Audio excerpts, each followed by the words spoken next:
That's all the Ark of the Covenant ever did and all it ever was.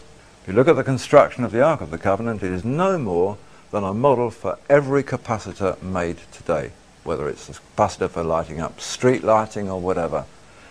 An insulated, double-plated box with a positive and a negative node at the top. That's it, that's all it is. And you look at the description of the Ark of the Covenant in the Bible, which is given twice. You take every measurement, you manufacture it with the materials that it says in accordance with everything it tells you, and you have a 100,000 volt immediate electronic capacitor. You do what the Bible says and you place an ohmer of the Shemanah in it, golden pot of the white powder, you place it in there, you've immediately got a superconductor. You've immediately got a device that sets up its own Meissner field, which will levitate, which will be able to travel on its own, which will be able to issue gamma rays or whatever you need it to do. A very, very powerful device. We have to go back to these very simple devices that simply pull it in and hold it and issue it. The Ark of the Covenant is not wrongly named. It's spelt with a K in the Bible because that was the Greek way of spelling it. In every other language it's spelt with a C, and electronic arcing actually comes from that very same word.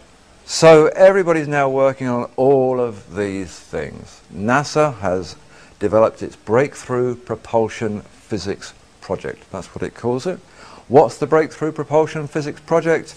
It's how to get the stars by bending and manipulating space-time. That's what they're working on right now. Anti-gravity, that's the other thing. That's not necessarily just about spacecraft, that's about ordinary aircraft. Quite a lot in the press and on the internet, here from the UK Ministry of Defence and from the BBC. Anti-gravity propulsion is coming out of the closet, says Defence Weekly. Well, to this end, British Aerospace over in Britain has embarked on Project Green Glow.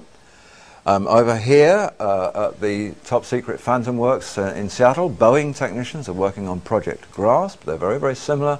They're both looking at anti-gravity aircraft. Why do we need aircraft that can fall down? We want aircraft that just stay on their frequencies and go wherever we turn the knob to tell them to go. In fact, they don't need pilots, really. Just send them places. This picture here is British Aerospace's latest design for a new stealth aircraft. Why do we just have to have something that radar can't see when we can actually produce things that we can't see? In fact, we can produce things that aren't even invisible. They're not in our time dimension.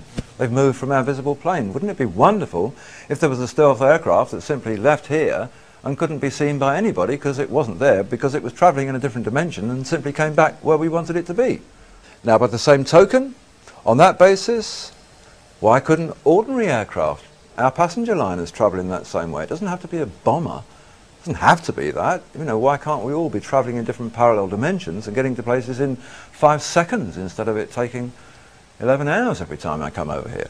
We are finding the place where the stardust, the monoatomic elements, meet the stargate and will take us into the world of other dimensions, so that suddenly, as Puthoff says, we can't apply the laws of physics anymore. We have a whole new set of rules that belong to worlds and realms that we knew nothing about until now. We get to that point and just about everything that was impossible becomes possible. Thank you. That's it.